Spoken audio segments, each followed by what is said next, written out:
right, so what brings me here tonight is for me to tell my story. My story is pretty, I wouldn't say unique. I'm sure lots of people go through what I go through. It's a form of grief. Losing someone to a death is a form of grieving. Losing someone that's still alive is as hard, I would say.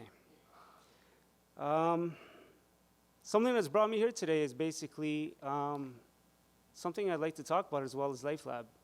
How many of you have been through Life Lab here? I want to see more hands because you know what? Life Lab will help the people that are religiously going to church every Sunday. It's going to help everybody. We all have our struggles. We all have our problems. We all have our issues. Anxiety, addictions, hate, regret. We all have issues that we just cling on to. We don't let go. And sometimes it just drags us down. It can keep us in bed one day and you just don't want to communicate with nobody. You just want to seclude yourself. It could be pretty hard. Just the other day, a good friend of mine just opened up to me telling me that it was the 21st anniversary of the death of his mother, and he's been living with regret. He feels guilty because of this scenario that happened. His mother was having an asthma attack, and basically he did not want to deal with it at that point. And he says, "Mom, I got to go back to school. I have an exam." He went to school. At the end of the day, he got a phone call from his cousins. His mother had passed away. So living with regret is really tough for him, and this is where I've noticed that Life Lab would be good for him, and who better to help him out than a close friend? I'm going to step up to him, and I'm going to try and do my best to help him out. So we all need Life Lab. I strongly recommend that you all look into it, at least inform yourselves, educate yourselves on what it can help you with, and I'm sure it can help everybody. Everybody can be helped. My story is about my daughter. It's going to be pretty emotional for me to talk about. It's a story that not many people hear about, and something that Life Lab has told me, has taught me. Thanks to John, it's taught me that I can't fix everything. I can't make people want to love me. I can't make people want to talk to me, hold me, squeeze me. I can't do it myself. Sometimes we need more than that, and the higher power is so strong. It will help you, awaken you, and help you realize things that you've never thought about. And so this will be my way of trying to get over this. It's my first step to amending, really getting to my daughter and letting me express myself about this. So I'm going to share this with you guys tonight. So I'm going to try this. Very emotional for me.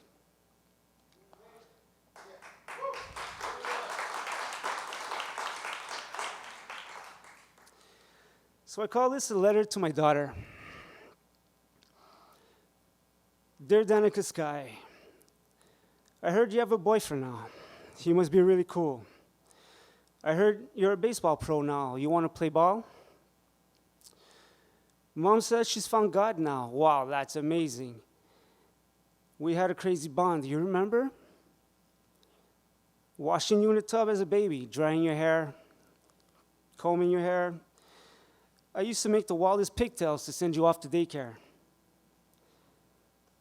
Playing in the parks, laughing together so much.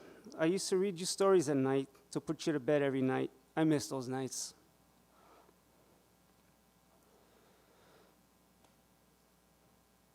Remember last Christmas Eve when your mom and I were still together? Mom went to bed early. We spent the whole night up together setting up the Christmas tree. You passed out on the couch. Truth is, I spent the whole night crying. Christmas morning, you woke up to all the gifts under the tree. Then Daddy moved out the next day. Mom and Dad had taken the hardest decision ever, for Dad to move out and free you from a toxic relationship. I tried to keep you sheltered from it, but somehow it seems the harder that I tried, the more it backfired on me. Your mother and me did not plan it to be this way, but things have gotten so bad between us, neither one of us could see us being together. Mom's heart was already wandering in another direction. I guess it was never meant to be. I had always promised you that Daddy will always be there for you, and I was now walking out on you. I was crushed, feeling like I abandoned you. They say everything happens for a reason, but now I know the truth. God promised to work everything out for the good for those who love him. Back then, that wasn't me. But now everything is different. My heart cries out to tell you all about it. But for that to happen, we would have to be talking. For that to happen, we would have to be listening, which is oftentimes much, much harder. Alone, I played the role of the strong and confident dad, but in reality, I was scared. Scared that I could not be your superhero dad that I used to be. But it's just something we have no control over, and that's just what destiny is. For the first 3 years after your mom and I parted ways, it was just you and me every second week. On the weeks you were gone to your mom's, I would keep busy building my motorcycles, clean up the messy house you left behind, fill up the fridge, and make plans for us for when you come back next week. When I would pick you up at school on your first day back, you would always ask me, "Daddy, what are we doing this weekend? Where are we going?" It was awesome. We had a blast everywhere we would go. I was amazed to see you grow and develop. Awesome to see you freed from the atmosphere of fighting and everything that goes along with a toxic adult relationship. Everything that I hope you're still too young to fully understand, but know that probably one day you'll soon to realize at some level. And then unexpectedly and unplanned, it got even more awesome. Kayla came into both our lives. Sometimes I wonder if she was dropped out of heaven, and now I know for sure she was a gift from the Lord. Remember her? Remember how she knew and told you she wasn't your mom? How you already had a mom who loved you, and how she loved you in her own way. She was your big best friend, and you guys played so hard together. It was awesome to see you guys together. She taught you how to draw, how to paint, even how to tattoo a lemon.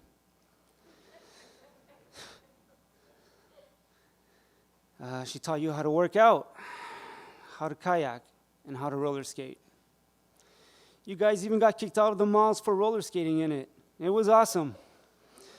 Even a security guard couldn't keep a straight face. You guys were so tight. She was your new go-to person over me. But all along, beyond that, she was teaching you and me what love looks like practically. She loved you and still does.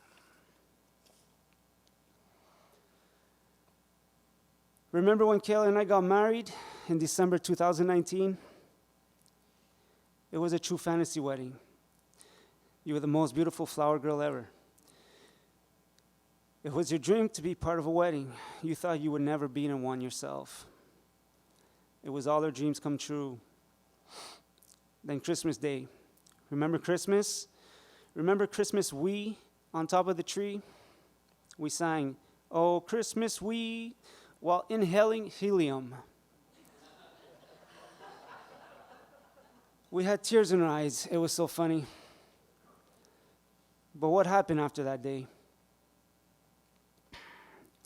The cops showed up at our house, and you said you wanted to live with your mom.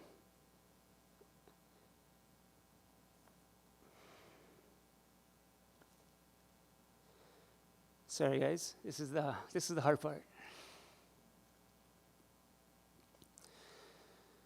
I never saw you again. You refused to talk to me. You were not you anymore. Where did the real you go?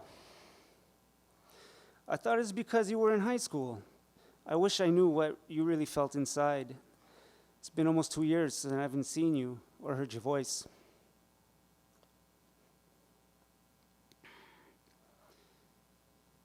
Today I'm a better man, a wiser man. On December 14, 2019, I've entered into a personal relationship with Jesus. That's right. Your dad was jamming with Jesus one-on-one. This isn't a religion. This is a relationship. A life-changing relationship.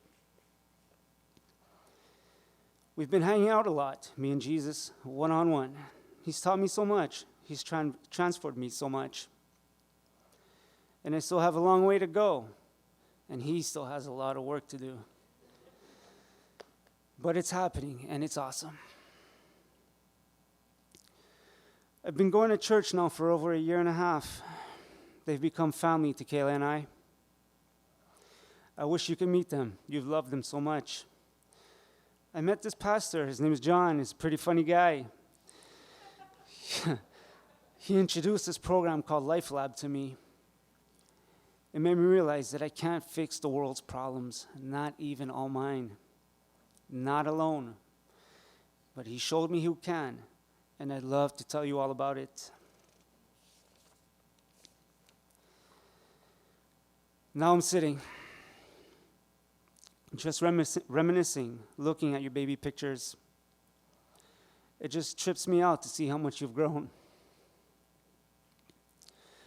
I'm so proud of who you've become. You've always been so strong, beautiful, charismatic, and caring. I wish I understood why you cut me out of your life. We were so tight. But you know what? History is history. Who said what? Who did what? Let's not focus on the past. Instead, let's talk about the future. Let's focus on spending time together. Let's make plans, play, laugh, be young like we used to. Daddy misses you. I crave your cuddles, your giggles, and your crazy sense of humor. Let's forgive. Let's forgive the past together and start a new chapter in our lives. As Eminem says, I'm not going to buy you a mockingbird or a diamond ring. Love can't be bought, so let's build on our friendship. Love is patient, and I will wait for you. No more worries. Rest your head and go to sleep.